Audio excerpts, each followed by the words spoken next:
Hello, here is how we will use multiplication or division to find equivalent fractions. Here we have the fraction 4/20ths, and we're trying to identify which fraction is equal to it. Now, because this fraction is not in its lowest form, we are going to rewrite this fraction, and we're going to put division. So we're going to divide the numerator, 4, and the denominator, 20, by the same factor. So because we're keeping an equivalent fraction, we're going to divide both parts of it by one whole. And we're going to do that by identifying what do they both have in common. Well, because they are both even numbers, they can both divide by 2. So to keep one whole, we would take 2 halves to make one whole. We will then divide 4 divided by 2, and that's a division fact, and the answer is 2. Then we will also divide 20 divided by 2, and that is 10. So 2/10 is also equal to 4/20. Well, we also have one more factor that can divide both 4 and 20. So we're still dividing by one whole, and this time we're going to divide by the factor 4, because both 4 and 20 are in the 4's family.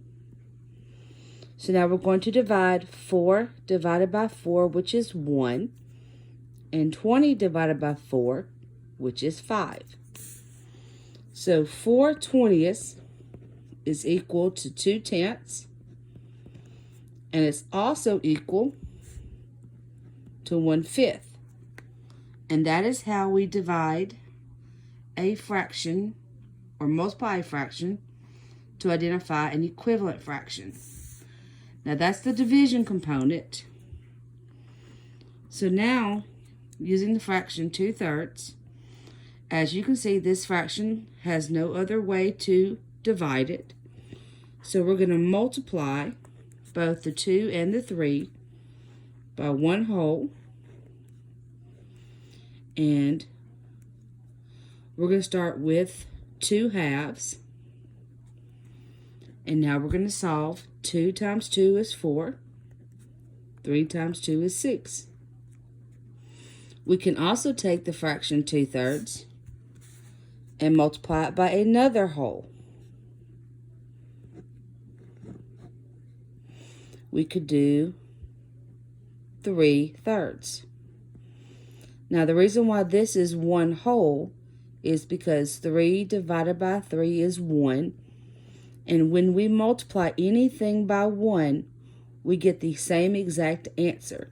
So we're not changing the fraction, we're just creating a fraction that is equal to it. So to solve this out, we get 6/9. We can do one more. And this time we can use a different whole. We could do 5/5.